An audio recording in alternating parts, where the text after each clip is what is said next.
కూటమి సర్కార్ కొలువు తీరిన తర్వాత జరిగిన తొలి కలెక్టర్ల సదస్సు సూటిగా సాగింది. ముఖ్యమంత్రి చంద్రబాబు నాయుడు కలెక్టర్లు ఇతర ఉన్నతాధికారులకు స్పష్టమైన మార్గనిర్దేశం చేశారు. అధికార దర్పానికి దూరంగా ఉండాలని, పేదలకు దగ్గర కావాలని సూచించారు. ఎమ్మెల్యేలు, మంత్రులకు ఇదే చెప్పారు. తమ ప్రభుత్వ విధానం, మా లక్ష్యాలు ఇవి, వినూత్నంగా ఆలోచించాలి అన్నారు. మనసు పెట్టి పనిచేయండి, ఫలితాలు సాధించండి అని కలెక్టర్లకు చంద్రబాబు సూచించారు. ఎప్పటికప్పుడు అందరి పనితీరు సమీక్షిస్తుంటాను అని కూడా చెప్పారు. ఇక గత 5 ఏళ్లలో విధ్వంసం సృష్టించారు. చిన్న తప్పు జరిగితే సరిచేసుకోవచ్చు, కానీ పూర్తిగా విధ్వంసానికి గురైన రాష్ట్రాన్ని పునర్నిర్మించడానికి చాలా కష్టపడాలి అని ముఖ్యమంత్రి చంద్రబాబు పేర్కొన్నారు. సచివాలయం వేదికగా జరిగిన కలెక్టర్ల కాన్ఫరెన్స్ లో ఆయన ప్రసంగించారు. రాష్ట్రంలోని పరిస్థితులను గుర్తు చేస్తూ భవిష్యత్తుకు పునాదులు వేయడంపై కలెక్టర్లకు, అధికారులకు దిశానిర్దేశం చేశారు. కీలకమైన అంశాలు ఆయన మాటల్లోనే. పబ్లిక్ పాలసీ ద్వారా ప్రజల జీవితాలు మారిపోతాయి. గ్రామాల్లో రోడ్లు, కరెంటు లేని రోజుల నుంచి డ్రైవర్ లేకుండా నడిచే కార్లు, సొంతంగా విద్యుత్ ఉత్పత్తి చేసే రోజులు వచ్చాయి. పబ్లిక్ పాలసీ చాలా పవర్ఫుల్. మనం తీసుకునే నిర్ణయాలు రాష్ట్రాన్ని భవిష్యత్తును, అలాగే భావితరాల భవిష్యత్తును మారుస్తాయి. పబ్లిక్ పాలసీలకు ఆ శక్తి ఉంటుంది. 1991 ఆర్థిక సంస్కరణలు ఇందుకు ప్రధాన ఉదాహరణ అన్నారు. ప్రస్తుతం ప్రపంచంలో 5వ అతిపెద్ద ఆర్థిక వ్యవస్థ స్థాయికి చేరుకున్నాం. 2029 నాటికి 3వ అతిపెద్ద ఆర్థిక వ్యవస్థకు చేరుకుంటాం. తన లెక్క ప్రకారం అందరం గట్టిగా పని చేస్తే 2047 నాటికి ప్రపంచంలో నెంబర్ 1 ఎకానమిక్ గా భారతదేశం ఉంటుంది అన్నారు. 164 అసెంబ్లీ, 21 ఎంపీలు, అలాగే 93 స్ట్రైక్ తో ఎన్డీఏ కూటమిని ప్రజలు ఆశీర్వదించారు. ప్రజలు మనపై పెట్టుకున్న నమ్మకాన్ని నిలబెట్టాలి, వారి ఆశయాలకు అనుగుణంగా పనిచేయాలి, వారికి న్యాయం చేయాలి అని జనసేన అధినేత పవన్ కళ్యాణ్ అన్నారు. సచివాలయంలో నిర్వహించిన కలెక్టర్ల కాన్ఫరెన్స్ లో పవన్ కలెక్టర్లకు కీలక సూచనలు చేశారు. గత ప్రభుత్వ పాలనలో ఎన్నో అవమానాలు ఎదుర్కొన్నామని, వ్యవస్థలను బతికించాలి అనే ఉద్దేశంతోనే అన్ని తట్టుకుని నిలబడ్డామని చెప్పారు. బలోపేతమైన వ్యవస్థలను గత ప్రభుత్వం ఆటబొమ్మలుగా మార్చింది అన్నారు. అత్యుత్తమ పాలనలో ఒకప్పుడు మోడల్ గా ఉన్న రాష్ట్రం గత 5 ఏళ్ల పాలనలో ఎంత దారుణంగా దిగజారిపోయిందో చూశామని గుర్తు చేశారు. పాలన ఎలా ఉండకూడదో గత పాలకులు రాష్ట్రాన్ని మోడల్ గా చూపారని పవన్ పేర్కొన్నారు. ఐఏఎస్, ఐపీఎస్ అధికారులు రాష్ట్రంలో పనిచేయడానికి పోటీ పడేవారని, మళ్లీ అలాంటి పరిస్థితి తీసుకొద్దాము అని చెప్పారు. ఇక సీఎం చంద్రబాబు అనుభవం, పాలనా దక్షతతో రాష్ట్రానికి పూర్వ వైభవం తీసుకొద్దామని పిలుపునిచ్చారు. ఇక పంచాయతీ రాజ్, గ్రామీణాభివృద్ధి, రక్షిత, మంచినీటి సరఫరా, అటవీ శాఖ, శాస్త్ర సాంకేతిక శాఖలను తీసుకున్నారు. ఇక రాష్ట్ర చరిత్రలో ఎన్నడూ లేని విధంగా 13,326 గ్రామ పంచాయతీలు, గ్రామ సభలు ఏర్పాటు చేసి తీర్మానాలు చేస్తున్నాం. తద్వారా పంచాయతీలను బలోపేతం చేస్తాం. గ్రామాల్లో సాలిడ్ వేస్ట్ మేనేజ్మెంట్ అమలు చేస్తున్నాం. పిఠాపురం నియోజకవర్గంలో లిక్విడ్ వేస్ట్ మేనేజ్మెంట్ ను పైలట్ ప్రాజెక్టుగా ప్రారంభించాం. జల జీవన్ మిషన్ ద్వారా ఈ ఆర్థిక సంవత్సరంలో 5.4 కోట్ల గృహాలకు తాగునీరు ఇవ్వాలని లక్ష్యంగా పెట్టుకున్నాం అని అన్నారు. ఏపీ మంచి రాష్ట్రం, కాపాడుకోవాల్సిన బాధ్యత మనందరిపైన ఉంది అన్నారు ఏపీ సీఎం చంద్రబాబు. వ్యవస్థలపై నమ్మకం కల్పించాలి. ఎవరు తప్పు చేసినా టెక్నాలజీ ఉపయోగించి జైలుకు పంపితే శాంతి భద్రతలు అదుపులో ఉంటాయి అని చంద్రబాబు అన్నారు. గత 5 ఏళ్లలో జరిగిన నేరాలను వెలికితీయాలని ఎస్పీలకు పిలుపునిచ్చారు. ఇక తప్పులు వెలికితీసి బాధ్యులను శిక్షించాలి అని స్పష్టం చేశారు. వికసిత్ ఆంధ్ర 2047 లక్ష్యంగా జిల్లాల కలెక్టర్లు, ఎస్పీలతో నిర్వహించిన సమావేశంలో ఆయన మాట్లాడారు. ఇక సైబర్ నేరాలు, మహిళలపై నేరాలు ఎట్టి పరిస్థితుల్లోనూ జరగడానికి వీల్లేదు అన్నారు. తనకు అన్యాయం జరిగింది అన్న ప్రతి ఒక్కరి వినతిని చూసి అందులో న్యాయం ఉంటే చేయాల్సిన బాధ్యత మనందరిపైన ఉంది. నేరాలు జరిగినప్పుడు నేరస్తులను గుర్తించేందుకు కెమెరాలు, డ్రోన్లతో పాటు కృత్రిమ మేధ ఏఐని వాడుకోవాలి. 5 ఏళ్ల క్రితం కొనుగోలు చేసిన 15,000 కెమెరాలు, సాఫ్ట్వేర్, ఇతర హార్డ్వేర్ వినియోగించకుండా గత ప్రభుత్వం పక్కన పెట్టడం బాధాకరం.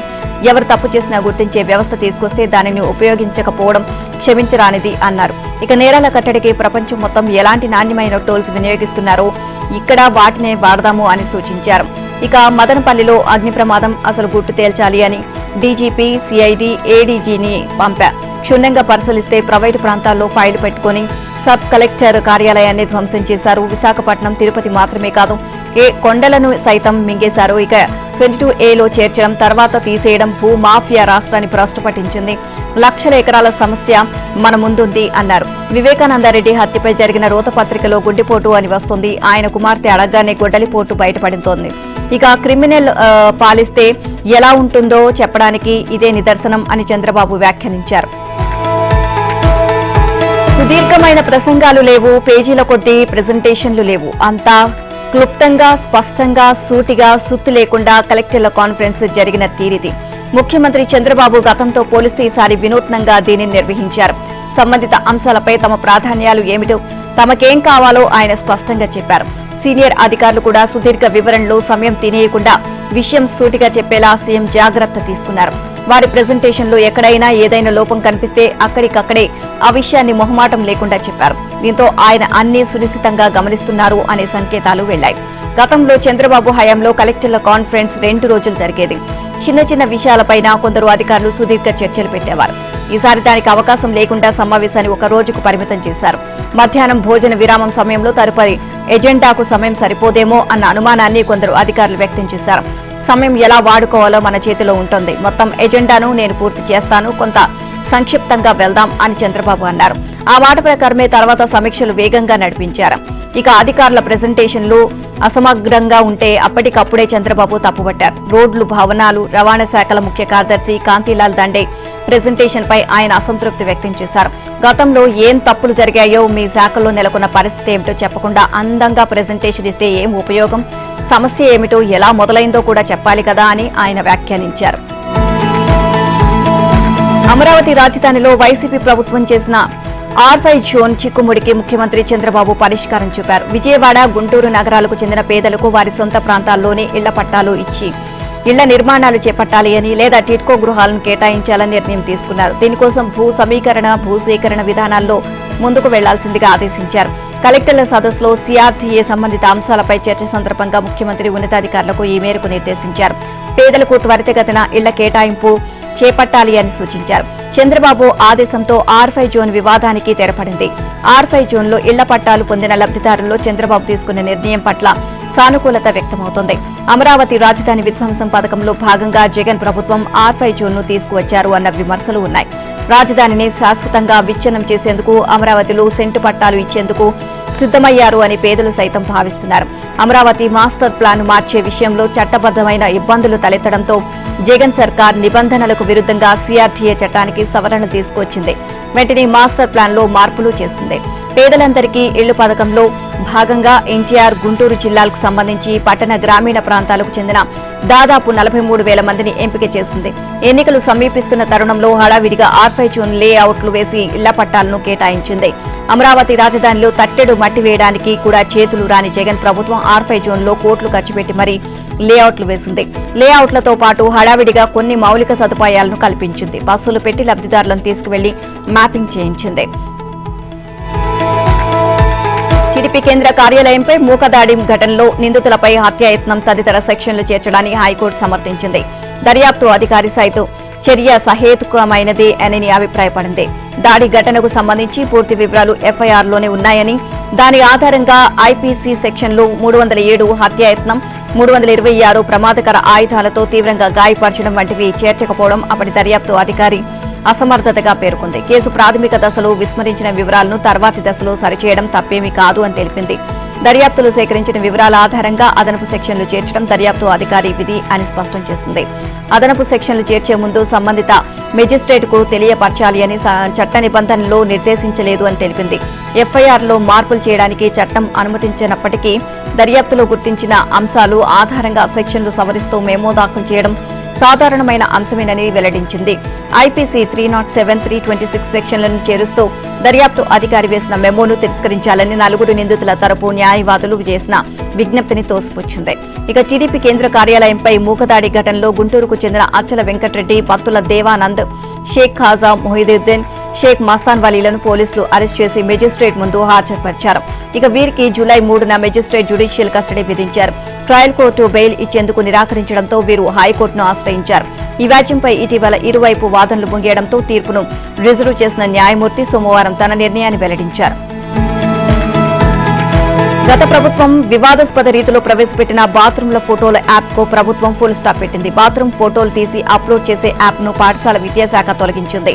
ఈ మేరకు పాఠశాల విద్యాశాఖ డైరెక్టర్ విజయరామరాజు ఆదేశాలు జారీ చేశారు. గత ప్రభుత్వం పాఠశాలలో అనేక రకాల యాప్లు తీసుకొచ్చింది. ప్రతిరోజు టీచర్లు ఈ యాప్లు వినియోగించి సమాచారం అప్లోడ్ చేసే విధానాన్ని ప్రారంభించింది. అందులో ఒకటి బాత్రూం ఫోటోల క్యాప్చరింగ్ యాప్. ప్రతిరోజు ఉదయం పాఠశాలకు రాగానే టీచర్లు బాత్రూంల పరిశుభ్రతను తెలిపేలా వాటి ఫోటోలను తీసి యాప్లో అప్లోడ్ చేయాలి. ఇక ఇలా తమతో బాత్రూంల ఫోటోలు తీయించడం అవమానకరంగా ఉంది అని, ఈ ఒక్క యాప్ను వెంటనే తొలగించాలి అని అప్పట్లో టీచర్లు గగ్గోలు పెట్టారు.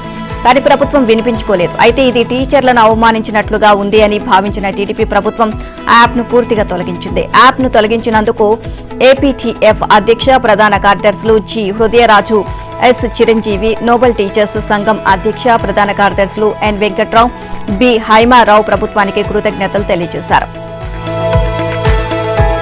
ముఖ్యమంత్రి హోదాలో తనకు గతంలో ఉన్న భద్రతను పునరుద్దరించాలని, ఈ మేరకు ప్రభుత్వాన్ని ఆదేశించాలని కోరుతూ మాజీ సీఎం వైసీపీ అధినేత వైఎస్ జగన్మోహన్ రెడ్డి హైకోర్టును ఆశ్రయించారు. తనకు పర్సనల్ సెక్యూరిటీ అధికారులు, కౌంటర్ అసాల్ట్ టీంలు, జామర్ను ఏర్పాటు చేసేలా ఆదేశాలు ఇవ్వాలని విజ్ఞప్తి చేశారు.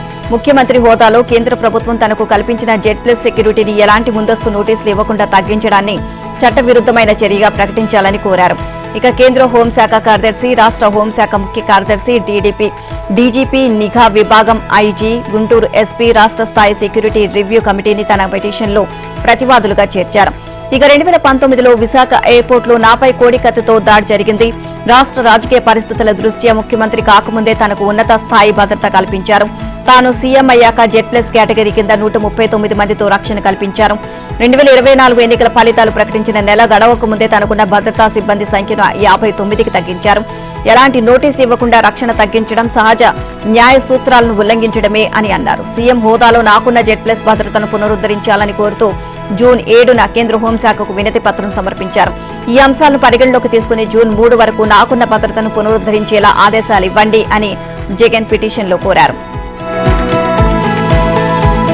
ఎన్నికల సందర్భంగా ఈవీఎం, వీవీప్యాట్ల ధ్వంసం, అడ్డుకోబోయిన టీడీపీ ఏజెంట్ శేషగిరిరావుపై దాడి, నాగశిరోమణి అనే మహిళను బూతులు తిట్టిన వ్యవహారంతో పాటు పోలింగ్ మరుసటి రోజు కారంపూడి సీఐ నారాయణస్వామిపై దాడి చేసి గాయపరిచిన ఘటనలకు సంబంధించి నమోదైన కేసుల్లో తనకు బెయిల్ మంజూరు చేయాలని కోరుతూ మాచర్ల మాజీ ఎమ్మెల్యే పిన్నెల్లి రామకృష్ణారెడ్డి వేర్వేరు దాఖలు చేసిన 2 పిటిషన్లు సోమవారం హైకోర్టులో విచారణకు వచ్చాయి.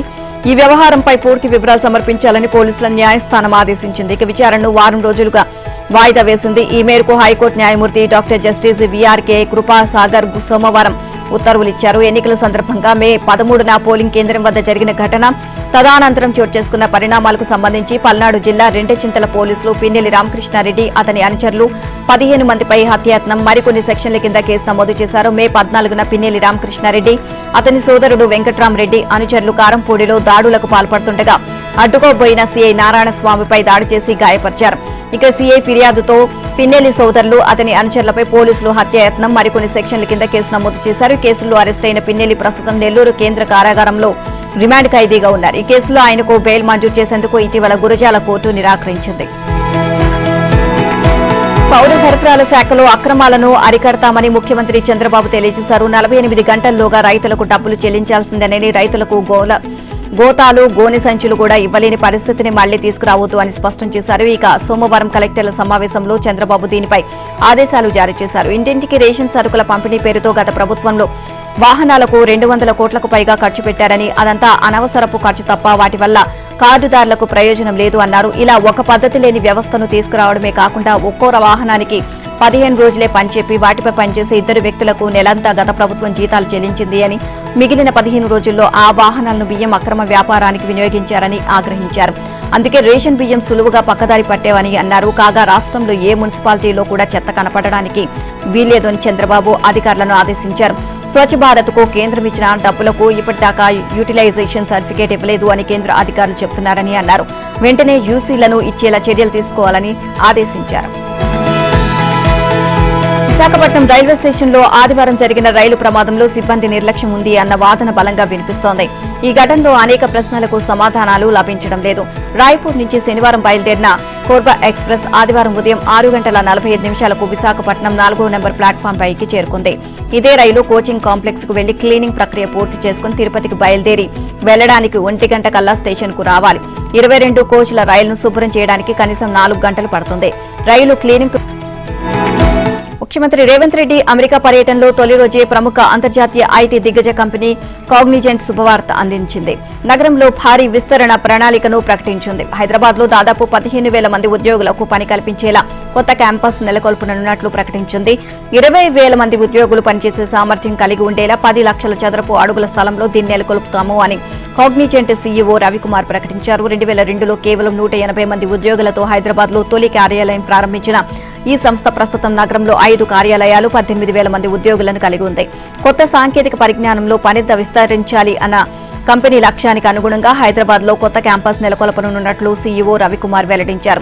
Artificial intelligence, machine learning, digital engineering, cloud solutions తో సహా వివిధ అధునాతన సాంకేతికతలపై కొత్త కేంద్రం ప్రత్యేకంగా దృష్టి సారిస్తుంది అన్నారు.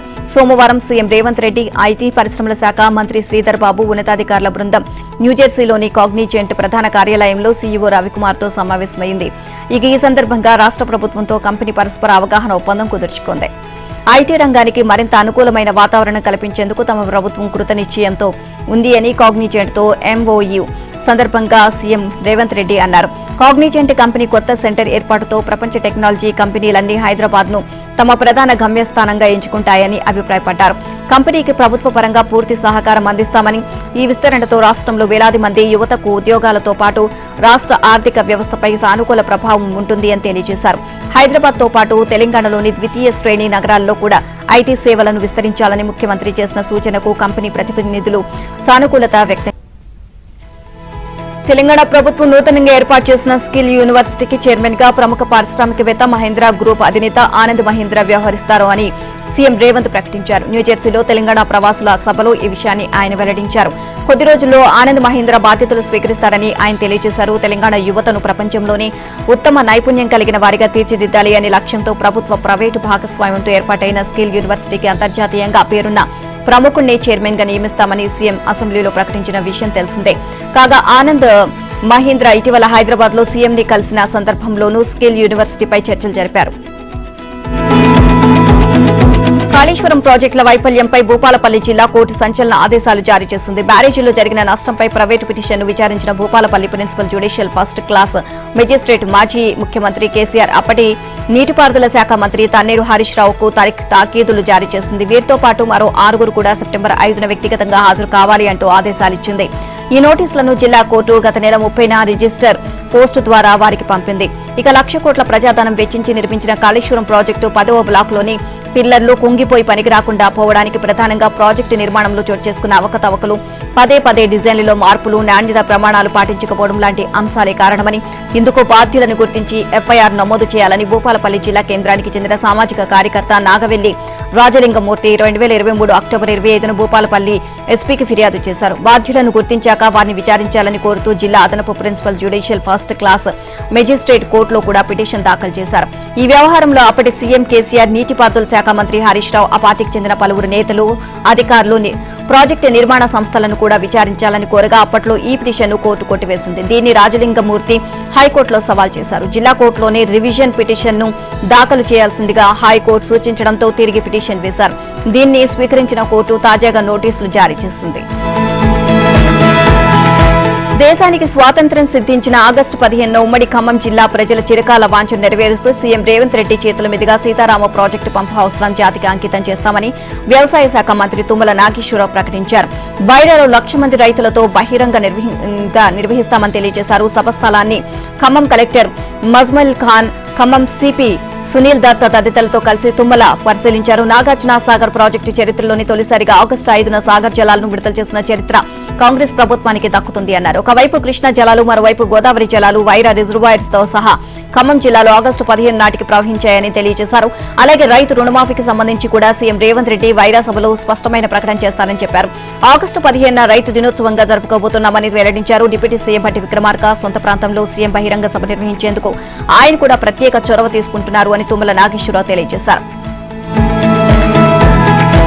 యువత పరిశ్రమలు పెట్టేందుకు ముందుకు వస్తే రుణాలు ఇప్పించి వసతులు కల్పిస్తామని డిప్యూటీ సీఎం భట్టి విక్రమార్క తెలియజేశారు. సమాజంలో అన్ని వర్గాలు ప్రోత్సహించాలి అనేది తమ ప్రభుత్వ ధ్యేయమని అన్నారు. ఖమ్మం జిల్లా మధ్య మండలం ఎండపల్లి గ్రామంలో 84 ఎకరాలు ఏర్పాటు చేయనున్న ఇండస్ట్రియల్ పార్కుకు సోమవారం భట్టి శంకుస్థాపన చేశారు. అందరూ వ్యవసాయ రంగంపైనే ఆధారపడితే క్లిష్ట పరిస్థితులు వచ్చినప్పుడు ఇబ్బంది పడతామని హితవు పలికారు. ఇక బాగా చదువుకున్న యువత పరిశ్రమల వైపు మళ్లితే ప్రభుత్వం అన్ని రకాలుగా ప్రోత్సహించేందుకు సిద్ధంగా ఉందని చెప్పారు. గ్రామాల్లో వ్యాపారం చేసేవారు కాలానుగుణంగా తమ వ్యాపారాన్ని అభివృద్ధి చేసుకోవాలని సూచించారు. అలాంటి వారికి ప్రభుత్వం బ్యాంకుల నుంచి రుణాలు ఇప్పించి ప్రోత్సహిస్తుందని పేర్కొన్నారు. ఇండస్ట్రియల్ పార్కుకు 44 కోట్ల నిధులు కేటాయించామని, వెంటనే టెండర్లు పిలిచి పనులు ప్రారంభించాలని అధికారులను ఆదేశించారు.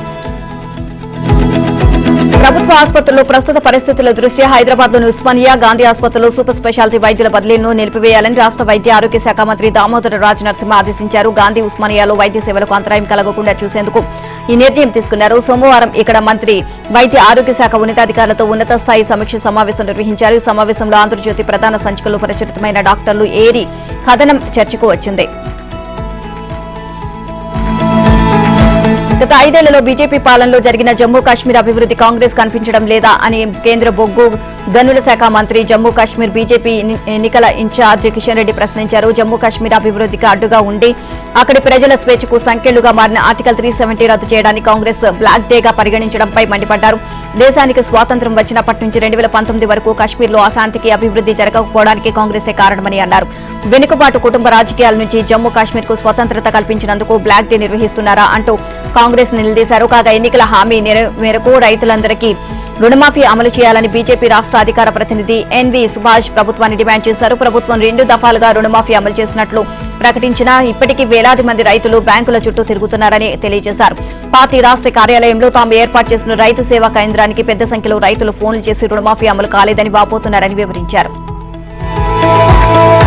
58 ఏళ్ల నాటి చరిత్రకు సాక్ష్యంగా నిలిచిన గుర్తులు, నాటి ఉమ్మడి ఆంధ్రప్రదేశ్ కు తొలి విద్యుత్ వెలుగులు అందించి అక్కడి నుంచే తొలి తెలంగాణ ఉద్యమం పురుడు పోసుకుంది. అక్కడే 100 మీటర్ల పైన పొడవుతో ఎంతో గంభీరంగా కనపడే పాల్వంచలోని Kothagudem thermal power station KTPS cooling టవర్లు క్షణాల్లో నిలబట్టమయ్యాయి. పాల్వంచ కేటీపీఎస్ కార్యకలాపాలు, నిర్వహణ, కూలింగ్ టవర్ల కూల్చివేత పనులు ఎట్టకేలకు సోమవారం ప్రశాంతంగా ముగిశాయి. కాలం చెల్లిన విద్యుత్ కేంద్రాలను కూల్చివేయాలి అని కేంద్రం ఆదేశాలు ఇవ్వడంతో కేటీపీఎస్ పాత ప్లాంట్ను తొలగించేందుకు జెన్కో యాజమాన్యం చర్యలు చేపట్టింది. ఇక 2020లోనే కర్మాగారాన్ని మూసివేసింది.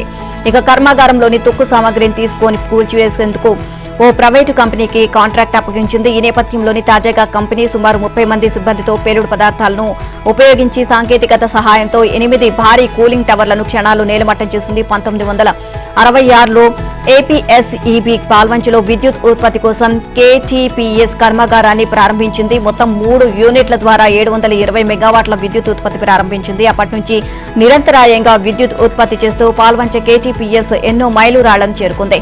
ఖమ్మం, కొత్తగూడెం పేరు తెలియని రోజుల్లోనే పాల్వంచ పేరును కేటీపీఎస్ దేశానికి పరిచయం చేసింది. గత చరిత్రకు సాక్ష్యంగా నిలిచిన కేటీపీఎస్ కూలింగ్ టవర్లను కూల్చడాన్ని స్థానికులు జీర్ణించుకోలేకపోతున్నారు.